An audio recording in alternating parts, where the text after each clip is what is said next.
So back in Vegas at the MGM Grand, and everybody knows what's going on, primarily that it's time for Carver High's Tutties for the NFL this weekend, and that is really all that matters. I know the Canelo fight pay-per-view on Prime Video is crucial, but certainly not as important as Carver High's Tutties. Certainly not important. I agree with you on that. And I have a six-pack for you for this week to finish off our NFL here. Number one, let's go to the Jet game, Scotty. I know that last week it looked like Alan Lazard was the guy. He caught a couple of tutties from Aaron Rodgers. I think he gets Garrett Wilson a lot more involved against not as good a defense in Tennessee. Plus 165 for Garrett Wilson. He'll get his first Aaron Rodgers tutty. Next, Steelers didn't score a touchdown last week. They will score a touchdown this week. Nobody touches it in the red zone more than Najee Harris. Plus 145 for him. Washington, Jaden Daniels, he ran for 2 touchdowns last week. This week, he will throw for touchdowns, and Terry McLaurin's going to be on the other end of that. Plus 240 for him. Last week, Brandon Ayuk dropped a touchdown on Monday night against the Jets. He's not going to drop one this week. Plus 170 for Brandon Ayuk. And the 2 big bombs of the week, Scotty. Cade Otton from the Bucs, the tight end. Your boy gets a lot of targets, especially in the red zone. Plus 330 for him against the Lions. And then we will finish it off with Justice Hill from the Ravens, also in the plus 380 area. They could blow the Raiders out. He was on the field basically the whole night against the Chiefs anyway. So we'll go with Justice Hill for Baltimore at plus 380. Those are just absolutely fantastic tutties. I hope everyone has those written down, or you recorded it, or you're smart enough to remember it, because that's how you make the easy money with Carver High's tutties. And he'll put out a tweet on it as well on X. You can follow him at Carver High. How about this? It's time to hook up and talk a little college football with our boy Rich Sermonello. Hey, Scotty, another great weekend in college football. Week 2 in the books. Want to do a quick recap. Big winners from week 2, Tennessee and Texas. I think it's time to start looking at the Volunteers as legit playoff contenders, maybe a team that can go deep into the playoffs. I'll tell you why. They had a showdown Saturday night in Charlotte against NC State, both ranked teams. Thought this would be competitive, but Tennessee rolled 51-10. And this had less to do with their quarterback, Nico Iamaleava. This was really about the defense. And Josh Heupel, when he has a defense and a running game, Dylan Sampson went for over 100 yards and 2 touchdowns. When it's more than just that passing attack, if they could play D the way they did against NC State, allowing 0 touchdowns, just over 100 yards in total defense, this might be a complete team. So Tennessee, a team to watch. Texas goes into Michigan, wins 31-12. Quinn Ewers now the odds-on favorite as far as the Heisman Trophy, plus 500 on FanDuel. I think that is legitimate. Quinn Ewers looks poised. He looked comfortable. For all we could say about Michigan right now, Scott, that defense is still elite. The offense is not, but Quinn Ewers had no problems carving up that Michigan defense. So Sark has Texas playing really well. Yeah, let's keep it on quarterbacks for a sec. Michigan, Notre Dame in the portal during the offseason. What were these guys doing? Michigan gets no one out of the portal. ND and Marcus Freeman go after Riley Leonard. I mean, you had 2 years of tape at Duke. You could see that this kid cannot complete passes downfield. He cannot complete a ball over 10 yards. Notre Dame, which looked like they had a clear path to the playoffs, somehow gags against Northern Illinois, loses 16-14. Just an epic loss for the Irish. Now to get to the playoffs, they're going to have to run the table. Something positive about quarterbacks, too, I wanted to bring up. First off, Cade Klubnik, unbelievable performance. This might be exactly what Clemson needs. 378, 7 touchdowns in the first half against a pretty good App State team. So Cade Klubnik, Clemson off this weekend. Let's watch what he does. DJ Lagway, the true freshman, replaces Graham Mertz at Florida. He looked incredible. Now Billy Napier has a decision to make. And quickly, looking ahead to week 3, best matchup this week for me, Arizona, Kansas State. Love the 2 quarterbacks, 2 young quarterbacks, sophomores, Noah Fafita of Arizona, Avery Johnson of Kansas State. Big 12 is going to be great all season long. I think this game in Manhattan is going to typify what the Big 12 is in 2024. There you go, Rich Sermonella, my guy. What do you think, Carver High, of that game? I mean, that's a brutal game to bet, the Arizona K-State game in Little Manhattan. It certainly is at the Little Apple tonight. -6.5 for K-State with the 60.5 total. I love this Arizona team, Scotty. They're one of the teams before the season that I kind of had as a dark horse in the Big 12. I'm going to take them with the points tonight in the Little Apple against Kansas State. And I'll go even further with you because I know we got UNLV in Lawrence as well against the Jayhawks, who completely screwed me against Illinois last week. I'm going to take UNLV with the points, Scotty. It's all points for me tonight. UNLV and Arizona in both the Kansas spots. Yeah, listen, I agree with you on Arizona. I think they're worth a shot against K-State. I think that K-State's good, and I think that they're going to have some problems with the speed that Arizona brings to the table tonight. And I think that's going to be a better game than 6.5 points. I agree with you. And I don't know. I thought, I think they're doing a great job at UNLV. I think they are. I think they're turning the football program around for sure. Kansas coming off a loss where they look bad and Daniels look bad. I have my druthers whether or not they're going to have that same kind of futility this week at home in Lawrence tonight. So I'm probably going to go the other way with you on that one. I kind of like the Jayhawks at home, and I like your idea about taking a stab with Arizona and the Cats in the Little Apple. How about I forgot to ask you about this too. That South Alabama team last night scored 87 points. Jesus.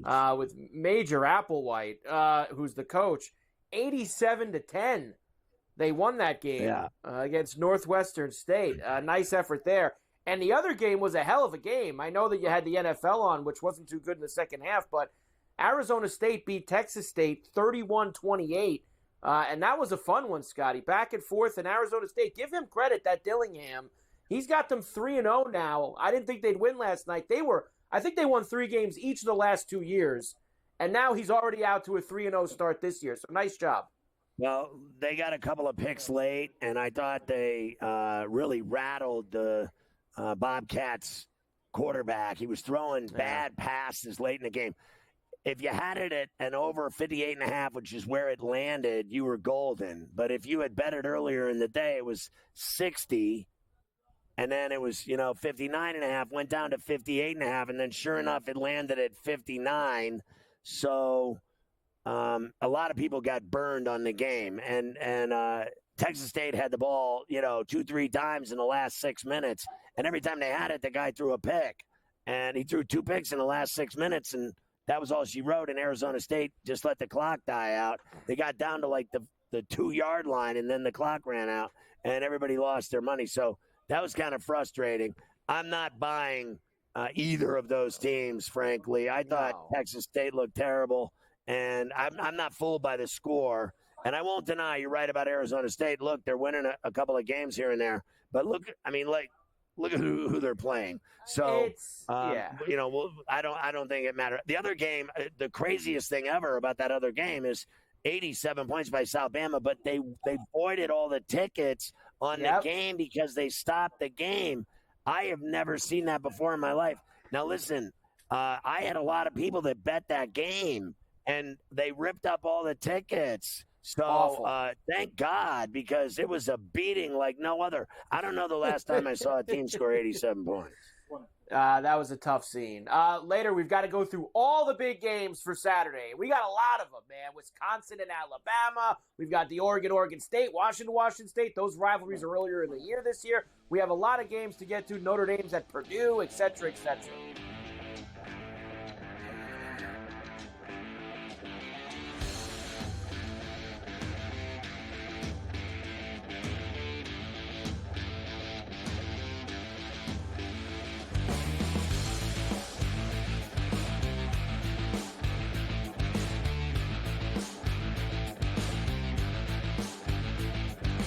And to a sporting event, the atmosphere before a game, I think Game Time Decisions has that same exact atmosphere. This is our arena.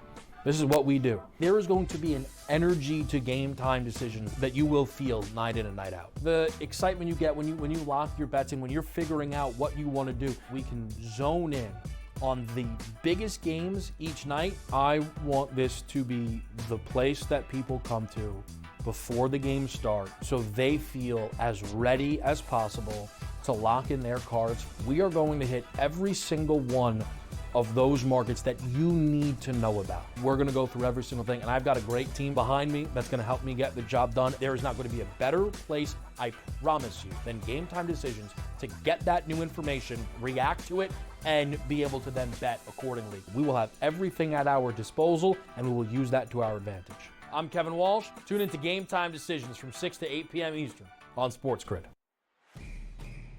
It's a new era in CFB to start off this year, put on full display. My take on this game is simple. I know some people will be upset about it.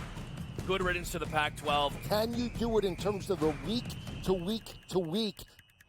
I don't see a pathway for this team to miss the college football playoffs. We want to make sure you have those best bets in the entirety of our betting cards. That was Lincoln! But he had that program was already going there! Only on SportsGrid. He's the pride of Guadalajara, the Mexican maestro, the unified super middleweight champion of the world, Canelo Alvarez. His challenger, undefeated knockout artist and pride of Puerto Rico, Edgar Berlanga. It's prime time. Canelo versus Berlanga, plus Lara versus Garcia. Saturday live on PBC pay-per-view on Prime Video.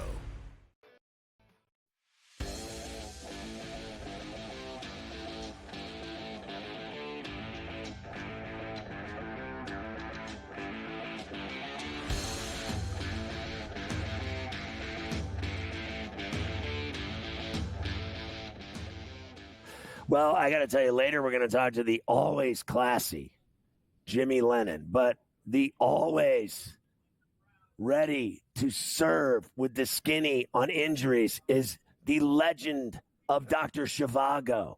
Dr. David Chow, you can follow him on X at Pro Football Doc, and everybody knows about Sports Injury Central because they're the best in the business. And he's got everything you need to get ready for Pain Day games on Sunday. And not only that, they talk about injuries from everything across the board, all sports, every day. They got it down pat, baby, and we got him on C2C again. I'm in Vegas for Canelo's fight with Berlanga tomorrow night on Prime Video pay-per-view. But Dr. David Chow joins us now from SIC, fresh out of the OR, where he was fixing another torn knee. But I want to ask you first, Doc, about Tua last night, and it's real simple to me. This guy's going to have a horrible life later when he's older with all these concussions. I don't care what anybody says. This guy's had so many concussions. I have been around athletes with concussions, and they all end the same way, horribly. Well, look, definitely Tua is a very serious topic, and I appreciate your nice intro, Scott. But what I don't have is a ringside seat to the Canelo fight next to you. So that is unbelievable. That is truly unbelievable that you do not, of all people, that doesn't have a ringside seat. I thought you would hook me up, Scott. Come on, you got one next to you. Where are the people with the? They've all gone over to the T-Mobile Arena. I'm going to look for a ticket for you. Give me an hour. I'm just joking around. It's unbelievable. All good. I'm not joking. Look, for Tua, one concussion is serious. One concussion is too many. So that's sort of the bad news. This is arguably his fourth. He's had 3 documented. Most people believe he had 3 in 2022. Now it's his fourth. 1 is too many. 2, 3, 4. Yes, and Mitch Morris, and I'm not lobbying either way. I'm just stating facts. I agree with you there, but Mitch Morris, center for the Buffalo Bills, now Jacksonville Jaguars, at Sports Injury Central, we've documented 6 concussions in his NFL career. Pat Freiermuth has had 3 in his young career as a tight end. So that's not good. It's not an excuse. It's not to say Tua should keep going. Every concussion is serious, and it becomes more susceptible. Look, will he be ultimately cleared? I don't know. Bottom line is I hope he is cleared where he has a choice to play or retire. And I'm great for him to say, I decide to retire. If he's going to come back, maybe he comes back with a Guardian cap. Whether that helps or not is a different story. But I will give you this. I agree with everything you said, Scott, about the concussions. But the posturing that you see in the fencing response does not necessarily correlate to severity.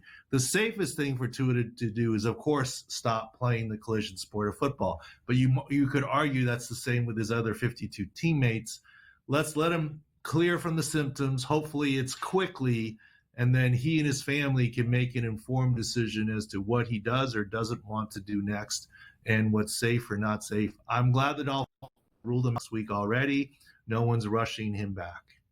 Listen, this guy got $35 million signing bonus. He got $100 million guaranteed first 2 years. He's getting the money. That you add up the 35 with a buck. This guy's got more money than God, and his future is at risk. His life is at risk. Advanced dementia is at risk. Alzheimer's, CTE, brain damage, memory loss. I mean, you name it, slurring. I mean, who needs it? Like, I can't imagine honestly, how stupid do you have to be if someone gave you $130 million and said, all you have to do is stop playing football because we're giving you this money anyway. No matter what, you get the money. Who in their right mind would choose to have advanced dementia and brain damage the rest of their life when you're as young as him? He'd have to be literally stupid. Well, I hear you there. And the scary thing about head injury, we don't know what his life would be like without this fourth concussion from already having the three. Right. And yeah, it's look, as you know, Scott, we've talked offline and personally, the whole CTE issue and players, and especially those that, may have committed suicide as a result of it. It's near and dear to my heart. So I want what's best for Tua, no question. Right. I'm just trying to spew the medical facts. Fair of what's enough. there. Yeah. Fair enough. Now, listen, the Steelers just gave Freiermuth a bunch of money. Meanwhile, he's had 3 concussions. When I said the story earlier in the show, when the Thrashers in the NHL drafted Patrick Stefani, he had multiple concussions. Who in their right mind would sign a guy to a multi-year, multi-million-dollar deal to be a number 1 draft pick with the guy that had 4 concussions? I was like, Don Waddell, what are you doing? Like, you must be crazy. And sure enough, he lasted 5 minutes in the NHL. Last week, McCaffrey didn't play. Now he's been ruled out for this Sunday as well in Minneapolis. Are they just going to have to IR him, Doc?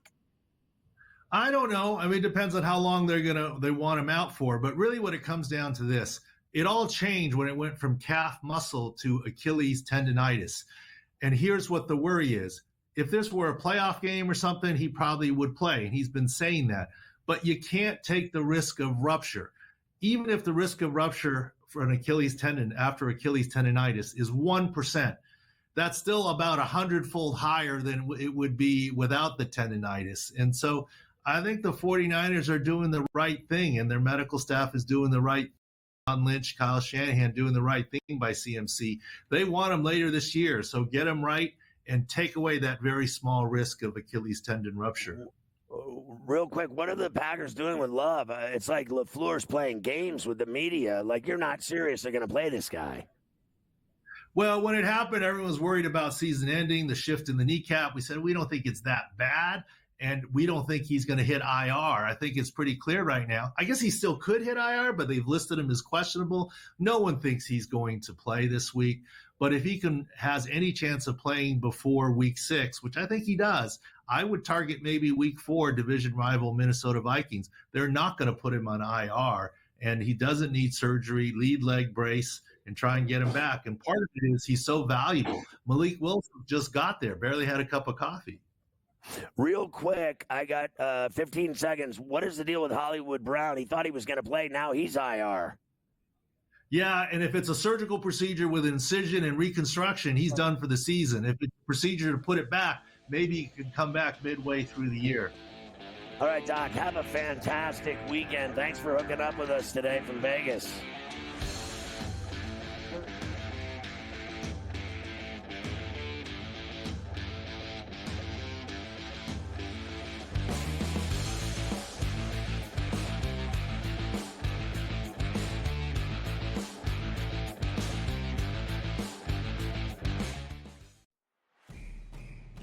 It's a new era in CFB to start off this year, put on full display. My take on this game is simple. I know some people will be upset about it. Good riddance to the Pac-12. Can you do it in terms of the week to week to week? I don't see a pathway for this team to miss the college football playoffs. We want to make sure you have those best bets in the entirety of our betting cards. That was thinking! But he had that program was already going there! Only on SportsGrid. Talk about your freshman year at Alabama and even the redshirt year that got you ready to perform at the highest level. You had to learn a lot about humility, about being patient to play at Alabama, and you still knew that you're going to have a shot to win a championship every year. And so that's the line. And so I think that's what's really missing with today's football. You got NIL, you got social media. The Early Line. Only on SportsGrid. Everyone had him Rookie of the Year, Offensive Player of the Year. Bears are going to the Super Bowl. Eberflus Coach of the Year. He was terrible. If he's going to be a success, he's got to play within structure as much as possible. I get it. If the pocket breaks down, throw off the platform. That's fine. But within structure, when the play is there to be made, you need to make it, and he didn't do that. Ferrall Coast to Coast. Only on SportsGrid. 147 yards against the Jets and a touchdown? I mean, the numbers are incredible. It's the Shanahan connection, and that's just what it feels like. And, Jordan Mason came into that game with a career 5.6 yards per carry. He's always been a very tough runner. He's always been good when called upon in small doses. You mentioned the yardage, which was impressive, but 28 carries. That's what I'm looking at. Newswire. Only on SportsGrid.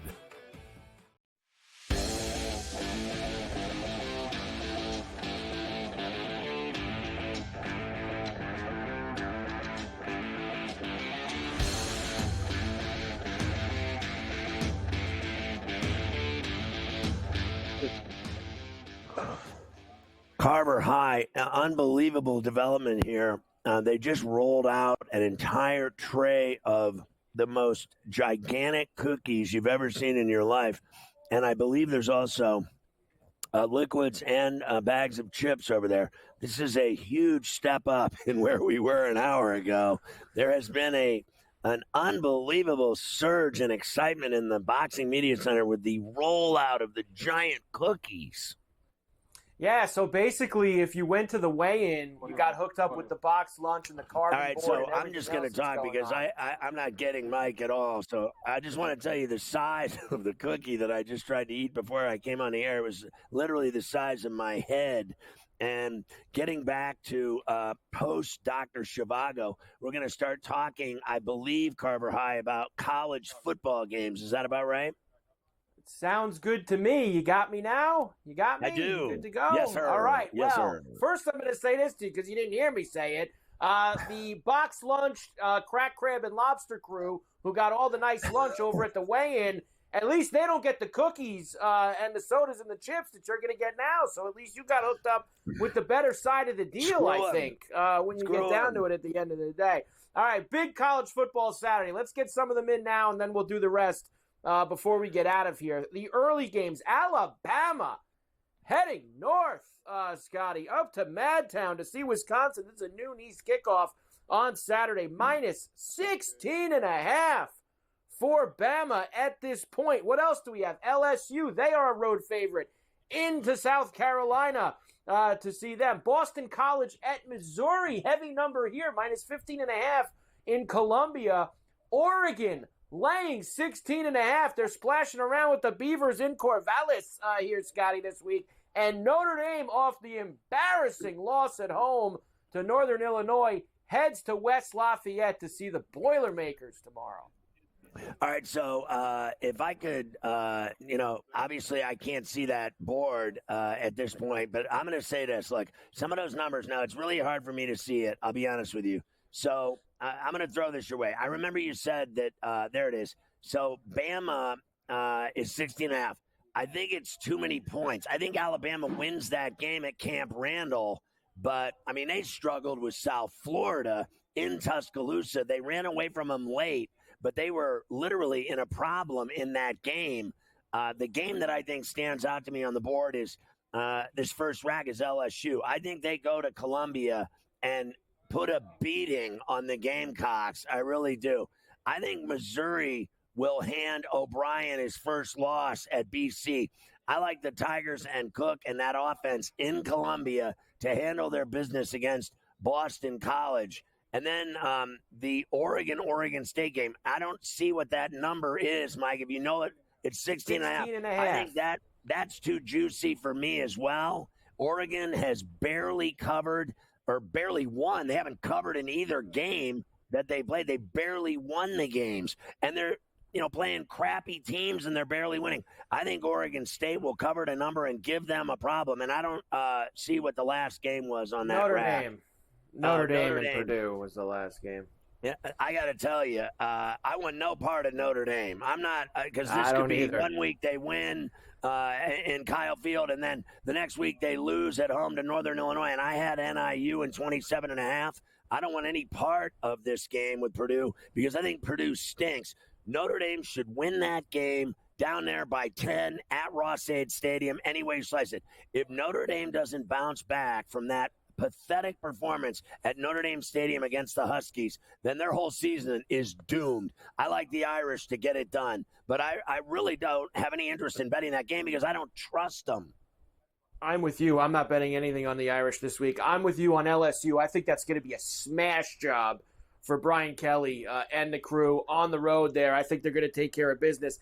And I think that Oregon State and Washington State are both going to be playing with some big chips on their shoulders, Scotty, this week against their longtime rivals. So I'm going to take that 16.5 with Oregon State. We will come back and we will get through the rest of these. Of course, we do have that Washington State Apple Cup game. We've got the backyard brawl this weekend as well with West Virginia and Pitt that we have to get to. And can you believe this, Scotty? Another Georgia player with the cars. Cornerback Daniel Harris arrested Thursday night, reckless driving. He was doing 106 on a wet road. Effort. That's 41 miles over the speed limit. What is with the Georgia players and the cars? What are we doing out here? I have told you before, it is the Dukes of Hazzard down in Athens in the deep woods of Georgia. And I am impressed that he took it over a bill. He had it at $1.06 in the pouring rain with Daisy Duke.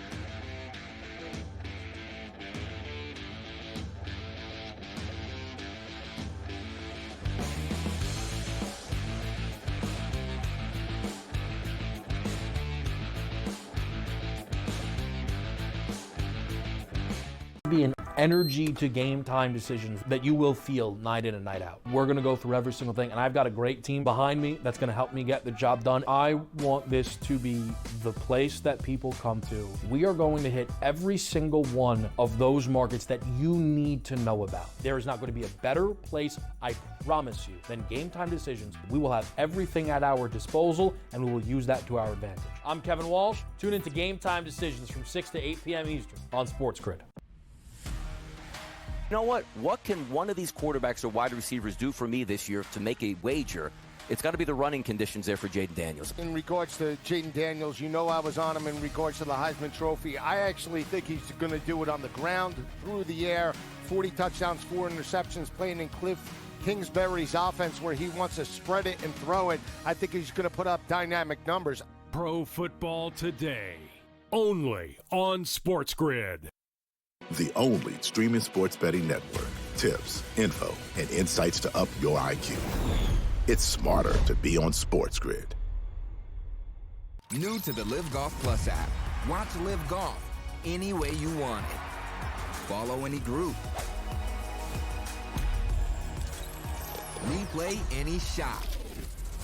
Anytime, anywhere. Any questions? Watch Live Golf live and on demand. He had 4 grabs in the first half for just over 30 yards, was injured, came back in briefly, and then had to be carted off.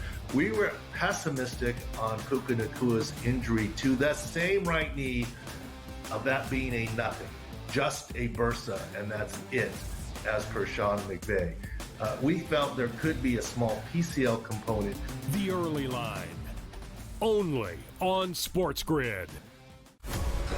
He's the pride of Guadalajara, the Mexican maestro, the unified super middleweight champion of the world, Canelo Alvarez. His challenger, undefeated knockout artist and pride of Puerto Rico, Edgar Berlanga. It's prime time. Canelo versus Berlanga, plus Lara versus Garcia. Saturday live on PBC pay-per-view on Prime Video.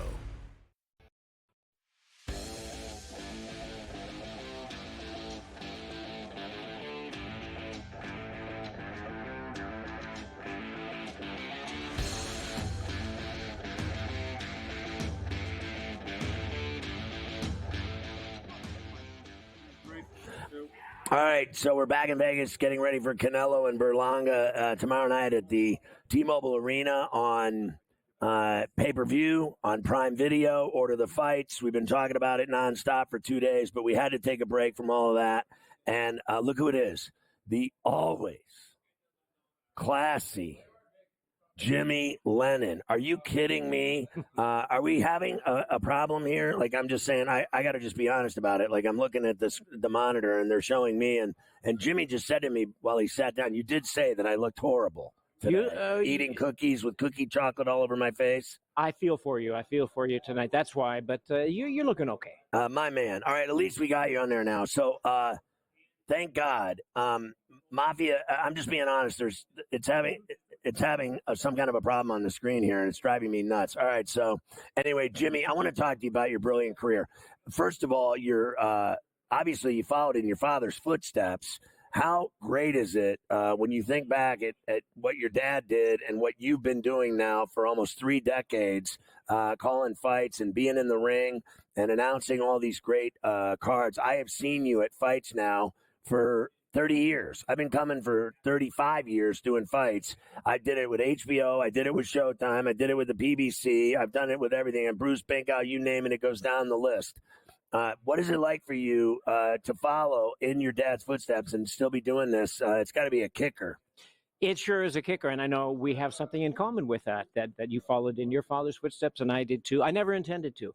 I went to college and studied psychology, intended another career direction, but I needed some money, and I think it was just a destiny, and I feel really grateful for it. I didn't plan it, but I'll take this opportunity, and I am forever grateful to be part of these great fights. It's actually now 4 decades. I've been announcing for over 40 years now, and to be in the front seat to some of these great fights, to get to know parts of history throughout the years, it's just been great. And so I love it. I don't have any intention of stopping. I love it, and I'll keep going as long as I do. So of all the fights, you've worked with all these outfits, every one of them, like I have. But the fights that you've done, I was at a lot of them. I was looking at the list. The Tyson Holyfield, obviously, no one will ever forget that. Winky and Felix Trinidad, Floyd and Manny. I mean, the list goes on and on. Are there some that are your favorites that stand out to you, or is it the same every time? You get excited no matter what the card is, what the event is, whether it's the T-Mobile or the Grand Garden Arena, or whether it's somewhere overseas, or whether it's in New York. Is it the same butterflies and fervor for doing it for every card, or is some that you remember from the past stood out more to you than, let's say, doing it tomorrow night? Some stand out for sure. And I'm going to say that I'm also a person that I believe that each fighter deserves, the best introduction as possible. But let's face it, some fights are bigger than others. Some are more important. Some fighters are more important. They deserve recognition and proper pronunciation of their name and all the details, but some I get up for because I'm a fight fan. I would say that, I did Tyson, Buster Douglas in Tokyo. That was incredible. Incredible. How could I ever forget that night? Yeah, it was the first, mega fight that I did overseas in Japan. I was just fantastic. And then it turns out to be the biggest upset maybe in sports history. Yeah, and the quiet Tokyo arena when this amazing story was unfolding, and you could kind of hear a pin drop, except for Don King. You could hear his voice ring out throughout. Some of my favorite fighters, Chavez, Trinidad, throughout the years, Mayweather, Pacquiao, Gervonta Davis is fantastic. And, Tyson Fury is just a great show to see, too. I saw the trilogy. I saw all three of those fights. Yeah, and in England, he draws quite a crowd. So I've been honored for all that. But I would say the one that always stands out for me is Chavez versus Greg Haugen in Mexico City with 135,000 people there. Yeah, that city's amazing, unbelievable. And I remember rehearsing in the afternoon. They had me rehearse at that time, and about 15,000 people were there at rehearsal. And it was just that's like how many people they had there today for the weigh-ins. That was at a rehearsal. Yes, at a rehearsal, 12 in the afternoon. And when that place filled up, I tell the story that I was in the ring with Don King right before the main event fighters were coming out. They had a laser light show, and music was really beautiful. It was just really well done. And I could see kind of like little tears come out of his eyes, like he was moved by this, the guy that's, been everywhere. Later I realized maybe he was counting the proceeds of the crowd and the amount of tickets he sold. What is your opinion of Don? Because I worked for Don forever, and he's got quite the reputation, but I always loved Don. I had a great friendship with him and his PR guy that was with him his whole career. I like Don, and you worked for Don for a long time. What is your fondest memories of him? Or no, I have very fond memories of him. Relationship. Like Absolutely. I loved him. A lot of people hated him, and boxers hated him, but he was, for me, he put on the biggest fights I ever saw in my life. Yeah, he put on great fights for me and maybe for you. He was very loyal to me. He just used me and only me, and he fought for me to be on shows when we were in conjunction with Showtime and HBO.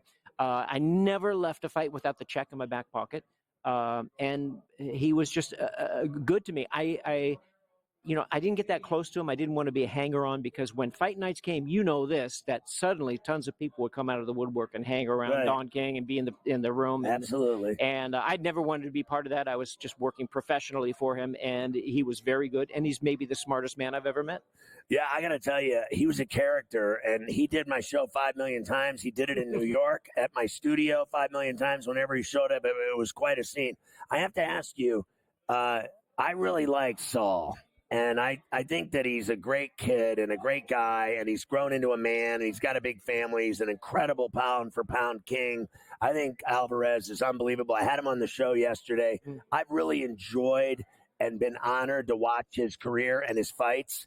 How do you compare him to Chavez when you're talking about Mexican titans? Yeah, two great Mexican titans, and we can go back and mention others as well. I think time will tell. Chavez had over 100 fights. He fought a lot more frequently. I think he, maybe the level of competition for Chavez was a little greater, but that's no knock on Canelo. Canelo's a great fighter, and he's done everything he can do, needs to do to move up in weight.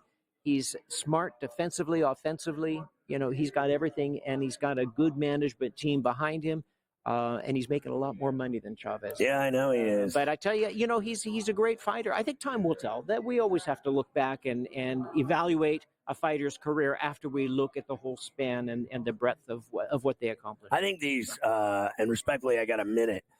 Those three fights, like the Lara fight with Danny Swift, Garcia, and the Caleb Plant McCumbee fight, and the main event with Canelo and Berlanga, I think are really delicious. A lot of times I'll come to the fights and, maybe I just want to watch the last two fights that I'm really interested in. Some nights I come, I watch all of them. I like those three fights tomorrow night. I'm excited about it. I have to tell you, Jimmy, I'm honored to have you on the show. I'm a big fan of your work. I think you're brilliant at what you do. You're so good at it. You're just flawless, and you've just been so much fun. Like when I'm there, I was with my son at a couple months ago. You're doing a fight, and I was there, and my son was there. It was the first time he'd gone as a 20-year-old, and he was there, and I said, "You got to watch this guy." And I got goosebumps seeing how excited he got when you announced the fight, and he loved it. He goes, "That guy's cool." Wow. And I said, "I'm going to get him on my show, and I'm going to send you the clip of it." Jimmy, always good to see you. The always classy Jimmy Lennon, ladies and gentlemen.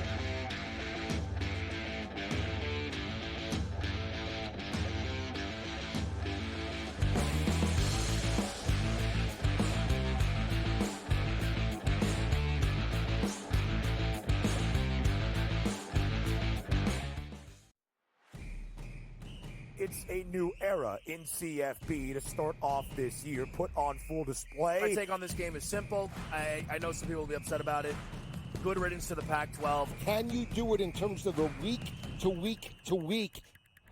I don't see a pathway for this team to miss the college football playoffs. We want to make sure you have those best bets in the entirety of our betting cards. That was Lincoln! But he had that program was already going there! Only on SportsGrid.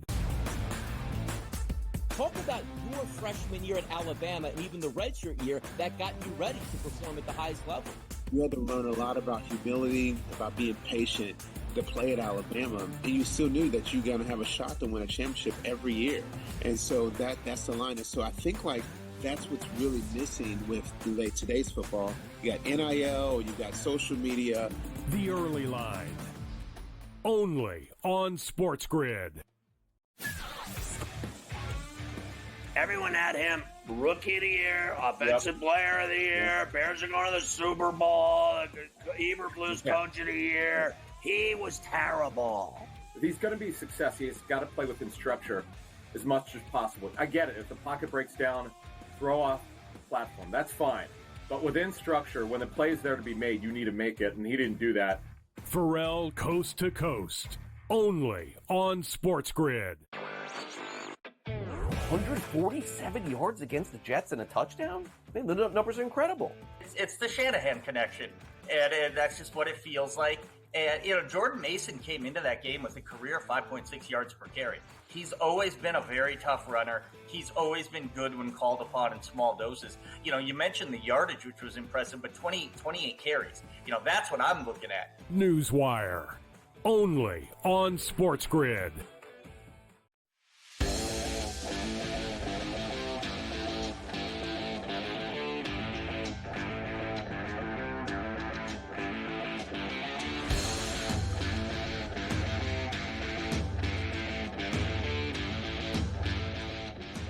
All right, Carver High, let's dive back into these college racks we have of games, because I think already we've given out some strong takes on these games that are going to be played. I feel real good about some of the ones we've already dropped.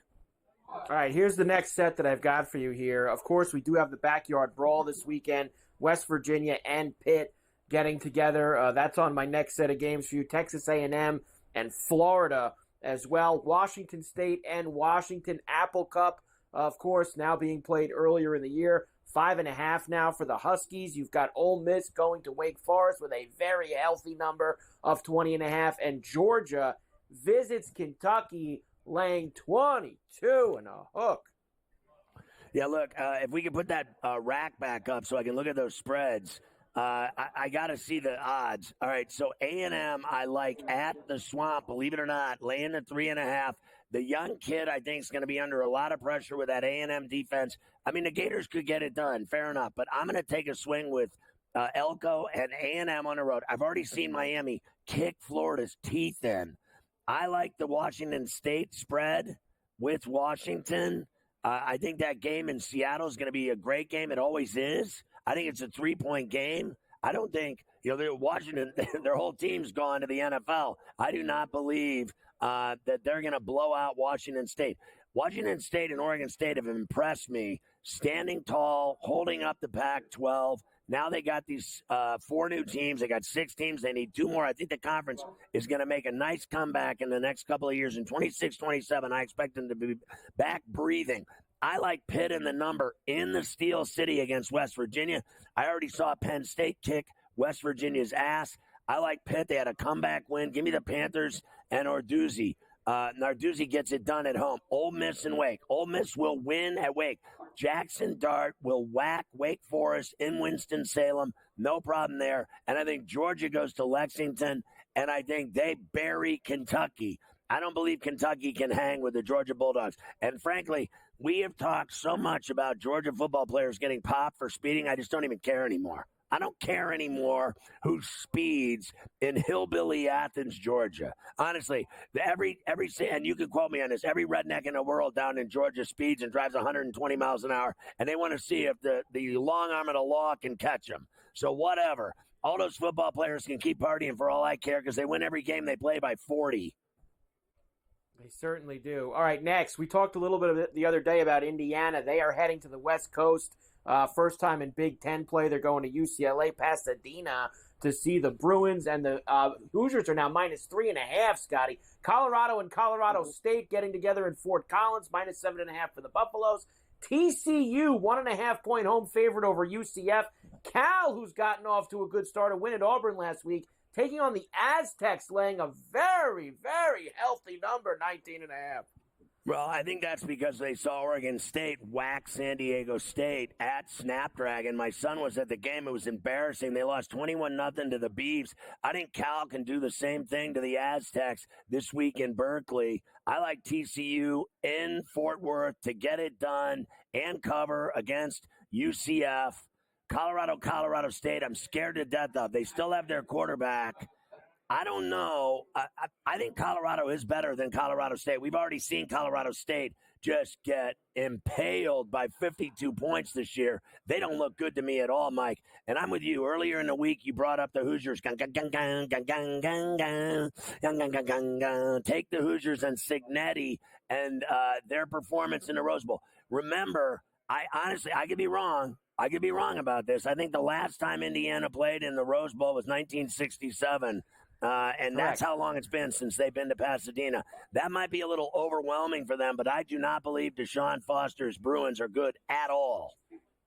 I don't think Cignetti will have them ready. I don't think those kids care that that's the last time Indiana was in the Rose Bowl. I don't think they care about the Rose Bowl either. I think Cignetti's going to take care of it. They don't even know what 1967 means. I have no idea. I got more for you here. Oklahoma State into Tulsa this week. Arkansas State and Michigan. Memphis visits FSU. FSU trying to get off the deck, of course, after a couple of bad losses to start the year. The U has Ball State coming in with a 36.5 piece, and Utah is in Logan against Utah State. No Cam Rising, unlikely, or shall we say unlikely to play. Finger injury on his throwing hand last week. He's unlikely to go for Utah. God, that guy's always hurt. He's been in college for 15 years. Yeah, he's a waste of my breath anymore. Talking about this guy, he's just, the rising sun. I mean, honest to Christ, this guy's injured more than anyone in the history of football, but they'll still beat their ass. They will beat Utah State's ass in Logan. I don't care who plays quarterback. Miami is going to smack Ball State. And I think Florida State wins in tally over Memphis. Not only do they win big and easily. It's their first good game of the year. They've looked terrible twice. They're going to look good against Memphis. And then Michigan will handle Arkansas State easily. This is a piece of cake game for them. The sneaky one right there is that fat number with Tulsa against Oklahoma State. I guarantee you that Oklahoma State takes them lightly and has themselves embroiled in a game. I'm willing to take the points with Tulsa in Tulsa to give the Cowboys, the Pokes, a game on the road. I think Gundy's team struggles a little bit on the road here. Everything else they played in Stillwater. This will be no cup of tea for them on the road.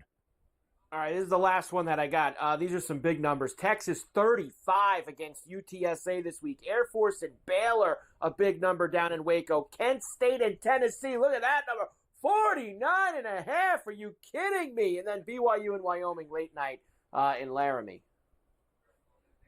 Yeah, I think BYU wins that game. We've already seen them win when they were a dog. Everyone thought that they'd have problems. They come up big already. And then I believe in Tennessee. Their offense is sickening. I love their new quarterback. I think the Vols smack Kent State in Knoxville like nobody's business. Air Force and Baylor. I'm trying to see that number. I think it's 15 and a hook. That might be a little heavy. Baylor should win that game by 20. They really should. I'm not afraid of Air Force. They should win by 20, but I could see them screwing that up. And Texas should light up Texas, San Antonio. I don't care what anybody thinks. Quinn Ewers is too much for them all day in Memorial, in Austin. It should be easy work.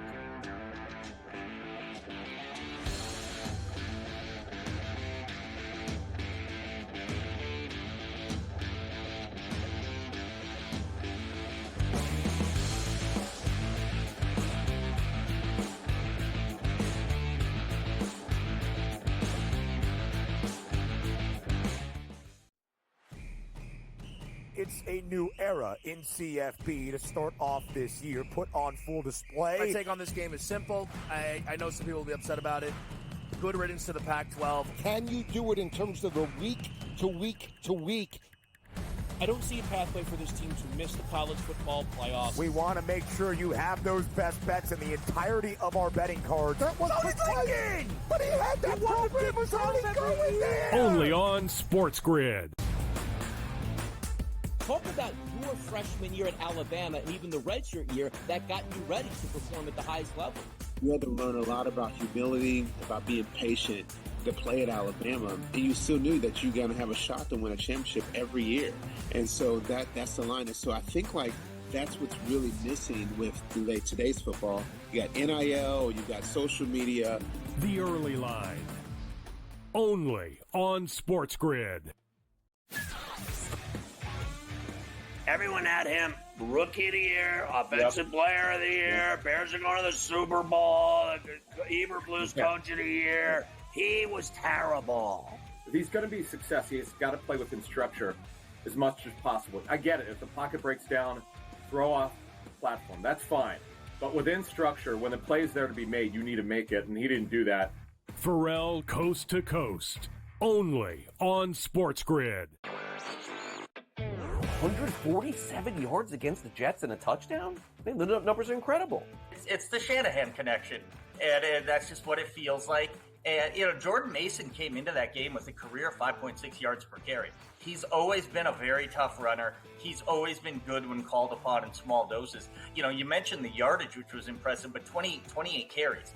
That's what I'm looking at. Newswire. Only on SportsGrid.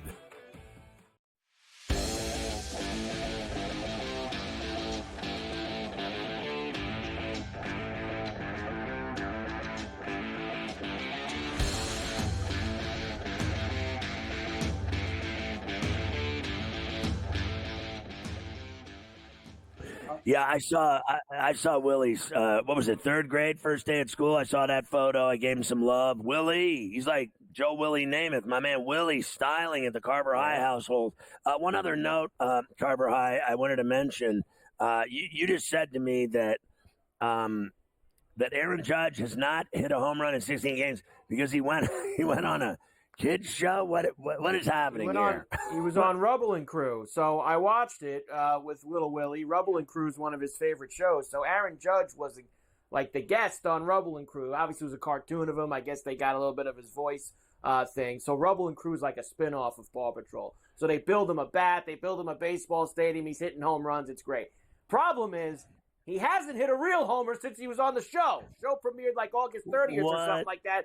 Guy hasn't hit a homer since. He's got his now a career-long 16 games since Aaron Judge has homered. So that's not a good scene, Scotty. They play the Red Sox tonight. Seager's having season-ending surgery. And the one other note before I run through the games. Dave Roberts says that the Dodgers are not closing the door on Ohtani as a relief pitcher in the playoffs. Man, would that change things for them? If he's good to go, but I still don't believe him at all. As far as the AL East goes, that's a lie. I know. The Orioles are in Detroit against the Tigers tonight. They're going to have Zach Eflin against Bo Brisky. The Yankees are at home in the Bronx with Clark Schmidt, who comes back for them against Tanner Houck, who got pushed back because he has a dead arm. So if he's got a dead arm, Scotty, that means I want to see some long balls tonight from the Yankees. That's what I want to see. Oh, so he's got a dead arm. So I'm on the stripers, the pinstripers in the boogie down and the over. And I got to tell you, I like the Orioles in Comerica. They coifed last night and lost by a couple of runs. I know the Mets are playing in Philly. Do you have the stones to take the Mets tonight? The way they've been playing, Mike, they've been tearing it up. I like a shot with them at that price at plus $1.40, even though they're taking on Nola. A hot team is a hot team. I don't care who they're facing.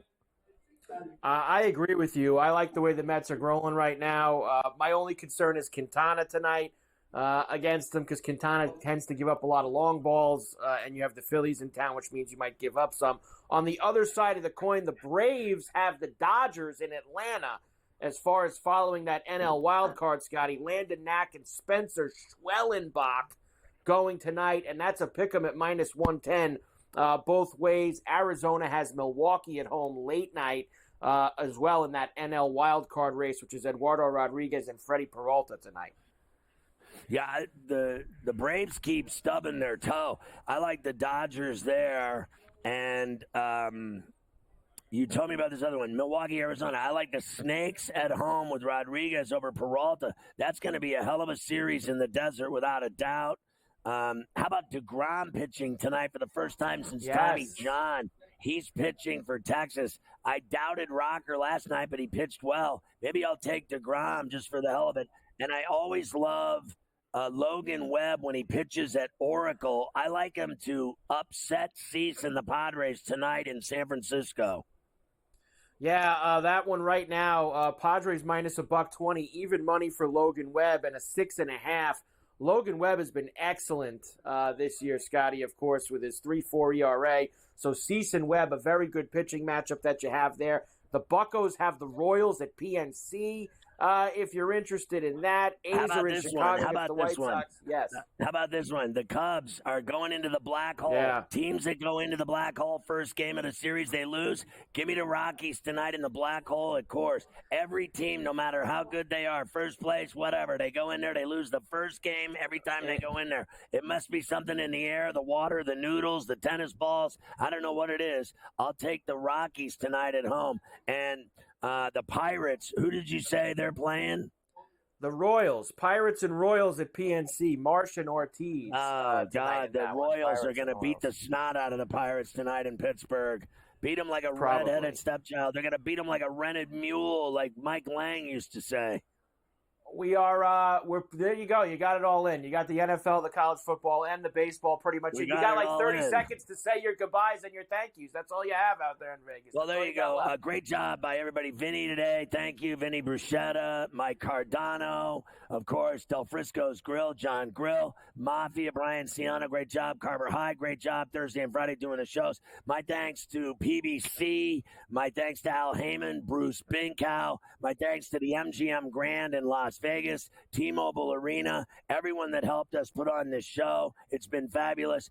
Order the pay-per-view, Canelo and Berlanga, tomorrow night at the T-Mobile on Prime Video pay-per-view. So long from Las Vegas. Another successful trip for SportsGrid. It's smarter to be on SportsGrid. Have a great weekend.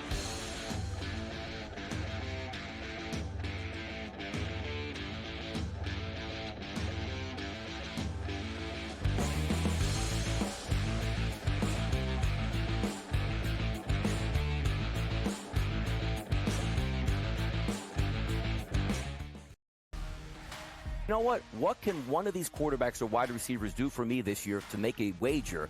It's got to be the running conditions there for Jaden Daniels. In regards to Jaden Daniels, you know I was on him in regards to the Heisman Trophy. I actually think he's going to do it on the ground, through the air, 40 touchdowns, 4 interceptions, playing in Cliff Kingsbury's offense where he wants to spread it and throw it. I think he's going to put up dynamic numbers. Pro Football Today, only on SportsGrid.